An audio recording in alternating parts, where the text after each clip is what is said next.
My name is Davis Albert Oduor. I'm a student at the University of Nairobi currently, an engineering student, and I'm Kenyan. Good. Karibu Afrika Tuungane. This is Africa Month. So we are talking about Africa. Yes. Intra-African tourism, intra-African travel, and African unity. So I have a few questions for you. Yes. Question one. If you're given a chance today to choose one African country to go there as a tourist, so which country are you going to? If I'm to choose within the borders of Africa, then I'll preferably go to Madagascar. Madagascar? I honestly love the scenery. I love the waters. So it's just a good place to go. Yes. Madagascar? Yeah. Great. Talk to us about that one African country that you don't know much about, but you have a lot of interest in. So given a chance, it's a country you'd want to explore, learn more about, and maybe visit someday. Okay, that will be South Africa for me. South Africa, why? Yeah, I think South Africa has evolved so much in matters to do with Pan-Africanism, in the sense that when you look into people like Nelson Mandela and Africa as a whole, it has contributed so much in Africa being where it is, considering matters to do with neocolonialism and so on. So it has gave birth to several African leaders whom to this point has been worshipped due to their contribution in neocolonialism and Africa as a whole being free. Yes. Great. Another question for you. This is Africa. Let's talk about African leadership. Yes. Which is that model African country for you in terms of leadership, governance, the politics, the democracy? Of course, it's Ghana. Ghana. It's Ghana. What do you like about Ghana's style of leadership and democracy? Yeah, I think you can remember so well that in 1957, that was the time when Ghana first regains its independence. And at that time, we found when Africa was captured by the chains of colonialism. At that time, we had this enigma, the Osage for himself, Kwame Nkrumah, whom at that point in time had given Africa a vision of being free. And if you can recall so well, you'll find that Kwame Nkrumah at his time, that is in 1957, even after Ghana had regained the independence, he was so consistent in trying to tell other African states to be able to gain their independence as well, because he saw that the independence of Ghana meant nothing if Africa was not free. So Ghana becomes the epitome of good leadership, and is also the epicenter of politics. I think it is a country that if I can get a chance, I can be able to, and glad as well, to be able to look into politics, that how it has evolved in that country. Because I believe that there is somewhere where everything originated, and Ghana is the place where, when talking about leadership, talking about growth, economy, I think they are doing well. And I'd also talk about a country like Tanzania, where Julius Kambarage Nyerere came from. Talking about a country like Burkina Faso, where we have Thomas Sankara coming from, and currently they also have a good leader, Traore. So I think there are several African states to which we can learn when it comes to politics and ideas to do with leadership as well. Great. Yes. So still on leadership, I would want you as a young person, as a young engineer, I would want you to address the African Union, specifically the African Union Assembly of Heads of State and Government, the highest decision-making body. Yes. What would you want to see them doing for Africa and Africans, especially for young people like yourself? Address them directly. The big problem that Africa has as per now is based on employment.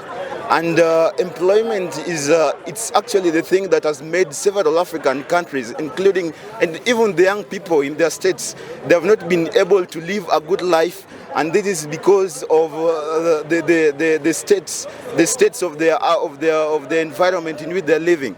There are several government policies that have been made that have not contributed in making the young Africans to be able to realize their potential in different ways.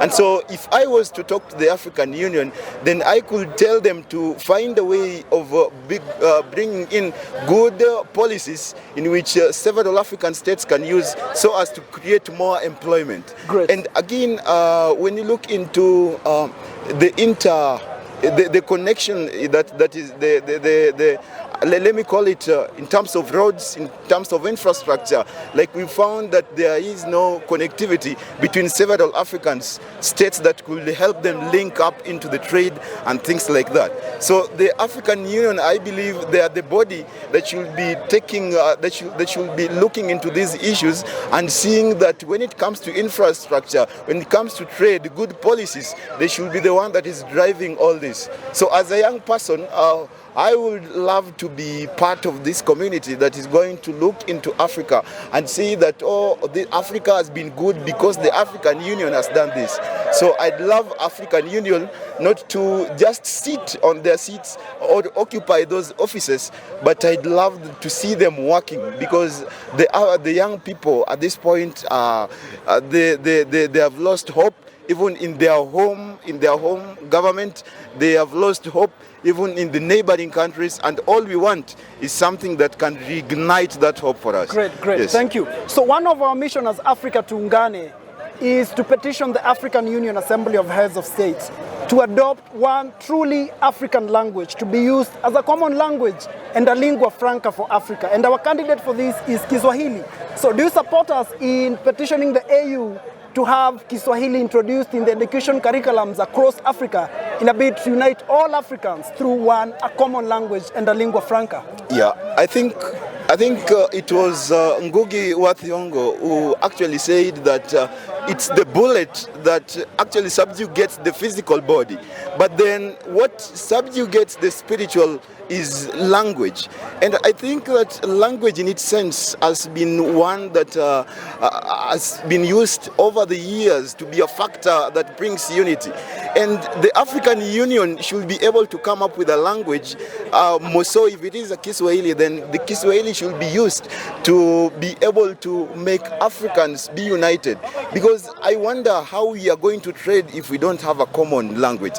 I wonder how we are going to handle our economy, how we are going to do matters to do with politics without having a common language. So I think language also stands at the epicenter of Africa realizing its potential.